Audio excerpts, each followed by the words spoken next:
কিন্তু আমাদের দুর্ভাগ্য, যারা এই রাষ্ট্রকে নেতৃত্ব দিয়েছেন, এই রাষ্ট্রের কল্যাণের কথা কখনোই তারা চিন্তা করেননি। জুলাই গণ অভ্যুত্থানের স্পিরিটকে ধারণ এবং জুলাইয়ের আকাঙ্ক্ষা বাস্তবায়নে ছাত্র সংসদের সক্রিয় ভূমিকা রাখতে হবে।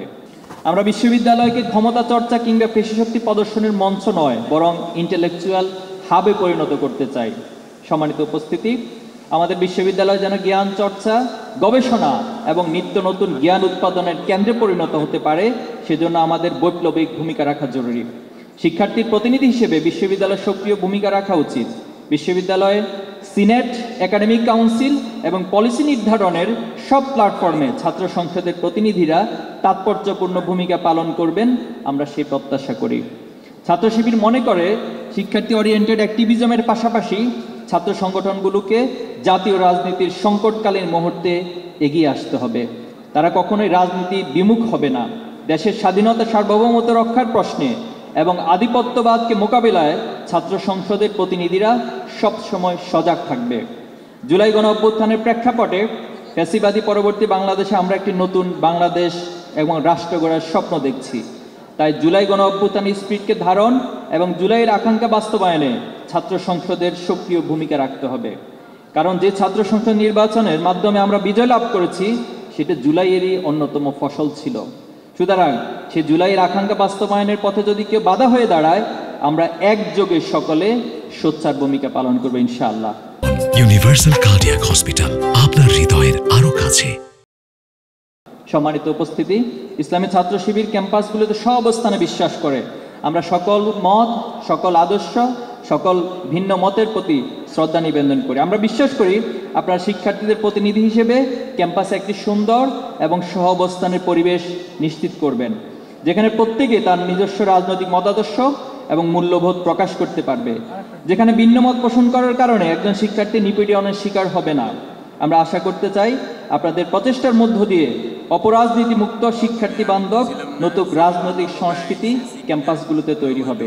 আমরা দৃঢ়ভাবে বলতে চাই, ইসলামী ছাত্র শিবির যতদিন ছাত্র সংগঠনগুলোর এবং ছাত্র সংসদের নেতৃত্বে আছে, ততদিন বিশ্ববিদ্যালয়গুলোতে গণরুম, গেস্ট রুম নামক দাস প্রথা, জোর করে দলীয় মিছিলে নিয়ে যাওয়া, যেখানে একজন শিক্ষার্থী ক্ষমতার দাস বানিয়ে রাখা হতো, এরকম বাজে কালচার কখনো ফিরে আসবে না ইনশাআল্লাহ।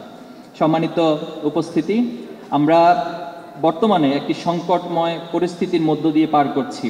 বিশেষত জুলাইয়ের যে আকাঙ্ক্ষা রাষ্ট্র ব্যবস্থা সংস্কার, এ বিষয়ে কিছু রাজনৈতিক দল ভিন্ন স্ট্যান্ড গ্রহণ করেছে। আমরা সকলের প্রতি উদাত্ত আহ্বান জানাই, আপনারা জুলাইয়ের আকাঙ্ক্ষা বাস্তবায়নে দলীয় সংকীর্ণতার ঊর্ধ্বে উঠে আন্তরিকতার পরিচয় দিন। অন্যথায় যে ছাত্র সমাজ জুলাই এনেছে, যে ছাত্র সমাজ জুলাইয়ের স্পিরিট বাস্তবায়ন নতুন জুলাই নিয়ে আসবে, আমরা জুলাইয়ের স্পিরিটকে কাউকে নষ্ট করতে দিব না ইনশাআল্লাহ। আমরা জুলাই সনদ বাস্তবায়নে অনতিবিলম্বে গণভোট দেওয়ার জন্য সরকারের প্রতি আহ্বান জানাচ্ছি।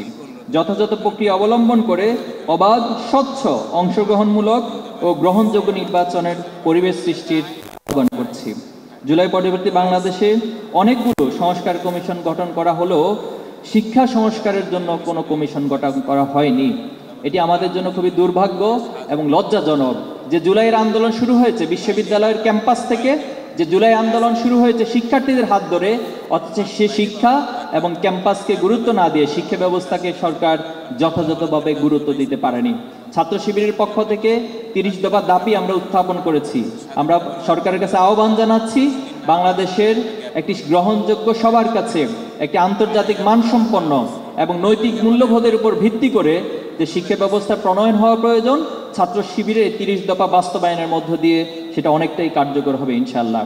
আমি পরিশেষে আজকে যারা এখানে কষ্ট করে সময় দিয়েছেন, আপনাদের অনেক ব্যস্ততার মাঝেও আমাদের এই অংশগ্রহণে আমাদের এই প্রোগ্রাম সফল হয়েছে, এজন্য কৃতজ্ঞতা জানাচ্ছি, আন্তরিকভাবে ধন্যবাদ এবং মোবারকবাদ জানাচ্ছি।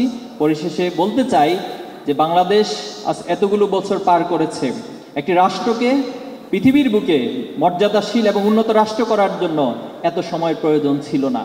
কিন্তু আমাদের দুর্ভাগ্য, যারা এই রাষ্ট্রকে নেতৃত্ব দিয়েছেন, এই রাষ্ট্রের কল্যাণের কথা কখনোই তারা চিন্তা করেননি। আমি প্রত্যাশা করব ছাত্র সংসদের মধ্য দিয়ে যে নেতৃত্ব তৈরি হয়েছে, আগামী দিনে আমরা সকলে মিলে, সকল দল মত পথের ঊর্ধ্বে উঠে কাঁধে কাঁধ মিলিয়ে আমাদের এই বাংলাদেশে গড়ে তুলব ইনশাআল্লাহ। আমরা সকলকে আবারও ধন্যবাদ মোবারক জানিয়ে আমার কথা এখানে শেষ করছি। আসসালামু আলাইকুম রহমতুল্লাহি ওয়া বারাকাতুহু।